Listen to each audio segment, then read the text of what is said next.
We're continuing on with Genesis 6:15, the study of Noah. And this is how you shall make the ark. The length of the ark shall be 300 cubits, its width 50 cubits, and its height 30 cubits. And then, as I was going through the sources on this verse, I came across this one that mentions Noah's wife, Naamah. And some of you may not be familiar with her, but there's very little written about her explicitly in the Torah, but there are a few interesting sources, so I thought I'd get into those a little bit so we can find out more about Noah's wife. And Noah was 498 years old when he took Naamah as his wife. And then they have the son Japheth. And you'll probably remember that the first time we run into this name, Naamah, is in Genesis 4:22. We find Noah at first in Genesis 5. We find Naamah 4:22 as the sister of Tubal-Cain. And there are a number of sources here with this spelling and this one as well. There's even without the apostrophe, a number of sources. So let's get into those.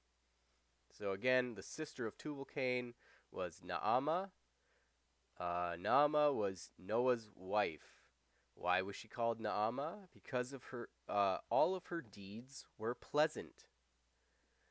The rabbis said this was a different Naamah. So as we go through these sources, you'll see that there are various opinions. Some say that this is the same Naamah, and some have nothing but good things to say, and some, as you'll see, don't have good things to say. So here we have because all her deeds were pleasant, and then some rabbis said this is a different Naamah. Why was she called by this name? Because she beat on a drum to draw people to idol worship. Now, it's hard to believe that Noah would have married a woman like this and had children with her, but maybe she turned it around. Or it could be a different woman. This is the sister of Tubal-Cain. According to the Midrash, she was Noah's wife, who was called Naamah, pleasant one, because of her righteous deeds.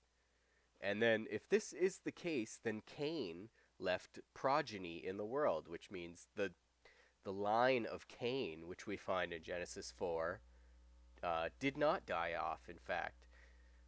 So we have at least Naamah who would live as she would go on the ark with Noah. But there's possibly more.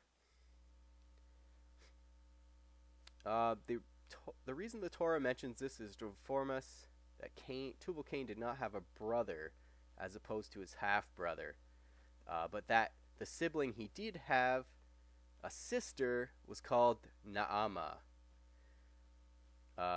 This Naamah became the wife of Noah, being the only surviving individual of the offspring of Cain. She was called Naamah in recognition of her good character. Other scholars in the same Midrash do not agree that the Naamah who became Noah's wife was the one mentioned here. They attribute the name Naamah here to the woman's ability to play music on these instruments. So again, Naamah became the wife of Noah. It is claimed that the Torah calls her by this name to reflect her lovely disposition and her good deeds.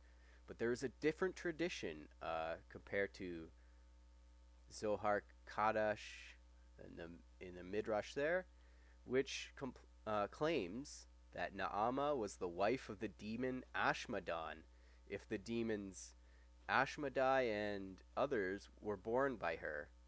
We have a tradition that 4 women, compare to Nachmanides, that 4 women became the mothers of demons. They were Lilith, Naamah, Igrat, and Makalat. Interesting. And it says, each of them disposes of whole camps of followers, and a spiritually negative aura emanates from them all. So it's interesting that we've got good things to say and then the opposite. I just wanted to point this out too, because there's another Naamah the Ammonite, who is famously, later on in the Tanakh, the wife of Solomon. And here it's interesting, because it says here, for the sake of 2 virtuous doves, and of course, doves makes you think of who? Noah, who sent out a dove. For the sake of 2 righteous or virtuous doves, whom I must extract from them, being the nations, Ruth the Moabite, and Naamah the Ammonite. So she's always connected here. This Naamah later is always connected to Ruth. And again, she is the wife of Solomon.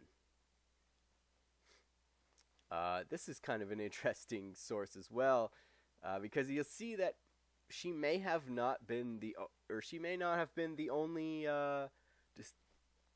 surviving descendant of Cain. Since we know that most children take after their mother's brother in looks and in sometimes their character traits, the corruption of the descendants of Seth, which is Genesis 5, is explained by the fact that they took as their wives offspring from the descendants of Cain, and that even Noah married Naamah, a Cainite woman, a woman who was from the line of Cain. Now, it's possible that, we don't know, but maybe it's possible that his sons, or their sons, also married Cainite women.